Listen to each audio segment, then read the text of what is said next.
You wake up, not because you're fully rested, not because you're excited for the day, but because your phone vibrates. One notification becomes 5. 5 becomes 20 minutes. And before your feet even touch the floor, your mind already feels tired. Funny thing is, nothing physically happened. You didn't run. You didn't work. You didn't solve problems. You just scrolled. And somehow, your energy disappeared. There's a strange thing about scrolling. It feels like resting, but it never actually gives you rest. You tell yourself, just one more reel, just one more video. I'll stop after this. But the algorithm always knows how to keep you there. Not because it cares about you, because your attention is profitable. The more you scroll, the less you think, the less you think, the less you notice your own life slowly passing by. Have you noticed this? The days you spend online the most usually become the days you remember the least. Think about it. Can you remember the 47th reel you watched last Tuesday? Probably not, but you remember random reel moments. Laughing too hard with friends, walking outside during rain, a late-night conversation, that one peaceful evening when life felt quiet for a second. Real life leaves memories. Scrolling leaves noise.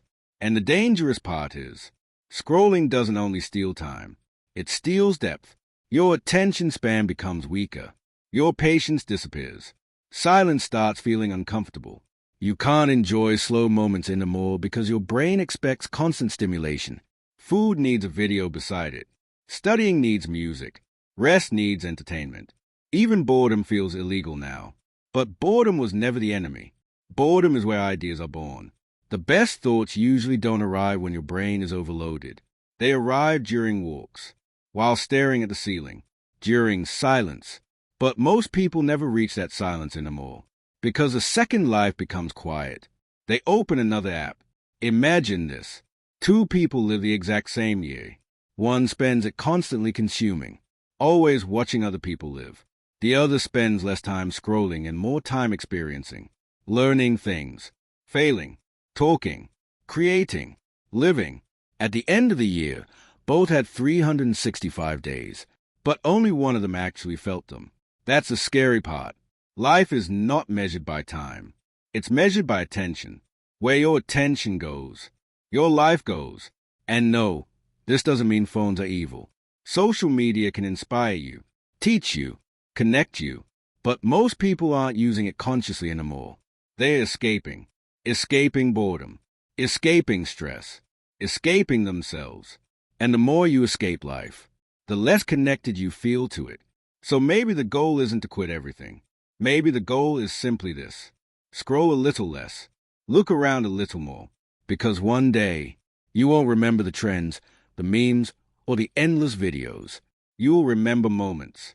The sunsets you actually looked at. The people you were fully present with. The risks you took. The nights you laughed until your stomach hurt. That's living. And the less you scroll, the more room life has to enter. Maybe that's why some days feel strangely empty. Not because nothing happened, but because nothing truly reached you.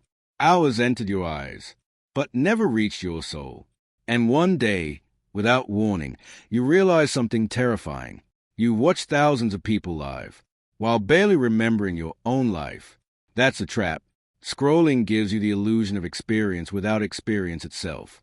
You watch adventures instead of having them. Watch conversations instead of speaking. Watch motivation instead of changing.